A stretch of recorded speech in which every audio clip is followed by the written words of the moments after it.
let's go storm. One thing to remember when you're trying to storm air units is these little arrows on the ground. That's what you want, or not arrows, but the little circles on the ground. That's what you want to storm, because isometric view in 3D, these units aren't actually where they look like they're at on the map. And on the first StarCraft, there was no, being 2D, they were at where they looked like they were.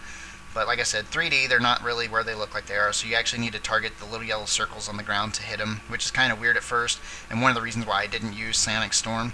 I didn't think it was broken, but I couldn't understand why my storms weren't working as well as I thought they should be. So, but anyway, figured it out. That was pretty much all it was, because I never really noticed that before.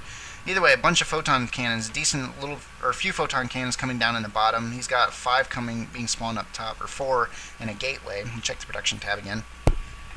5 cannons being built total, adrenal glands, so looks like Freedom is going to be sticking with the Zergling.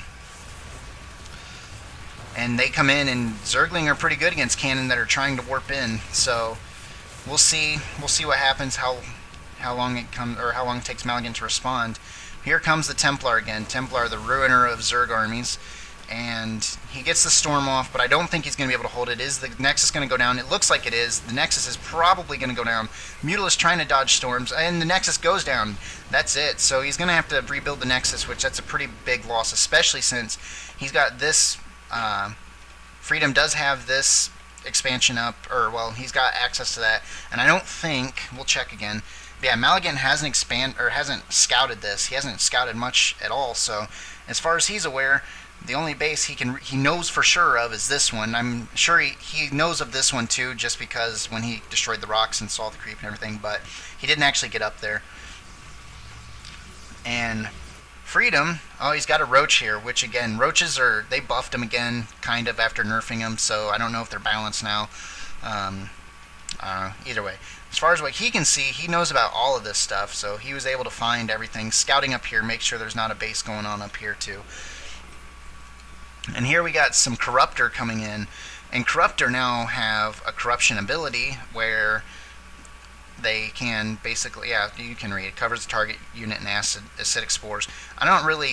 It's not really a hugely popular spell, just because the mana cost for it, it's really expensive, but we are going to see Broodlords, which is nice. Broodlords are typically a game ender, especially for Protoss. Protoss doesn't really have a good way to counter them, which I'm actually going to thank a friend, Shockwave, for kind of explaining that. Basically, Protoss just doesn't have a very reliable answer to Broodlords because of the way Broodlords attack.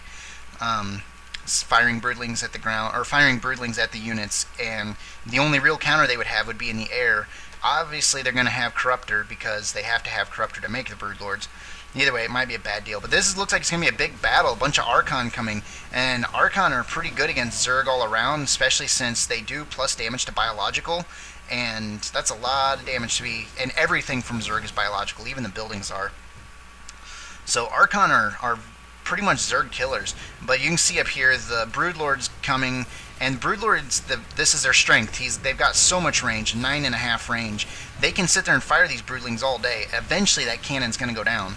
But either way, we have the Archon up here. The Archon are running amok, and along with some Stalker, a single Templar loaded with mana. So, and he does have a Brood... Oh, he's got a bunch of Broodling up here. So we'll see what happens if the Archon can get him. But that's the other problem too, is that Archon don't have the range that the Broodlords have. So... even though they tear up the Broodlings, eventually they just get overwhelmed. And 4 Broodlords down here eating the base away. So we'll see how this goes. He never did turn these into warp gates, which is kind of... I wish he would have, but either way. But yeah, so there go the Broodlords. Like I said, Broodlords are still extremely powerful units, even though they've been nerfed repeatedly. Protoss just doesn't really have an answer for them. It's... the only real way for a Protoss to beat the Broodlords is to go to the air, and the problem is that most of the time Protoss doesn't have a reason to go air, except for Broodlords, and you don't find out about that until they are munching on your base. I guess if you want to cheese and do some Void Ray rushing stuff, you can get that. Maligan taking another expansion up here, and there he goes with the Phoenix to try to counter the Broodlords, but... like I said, it's one of those things, kind of like a too little too late thing, which he could come back, and that would be good, but that's the problem, again, with the Broodlords, is you generally don't realize you need to stop them until they're there. And it's not really a hard tech switch for the Zerg. In fact, it's right along their tech path, because most of the time, Protoss versus Zerg, they're going to be getting Mutalisk anyway.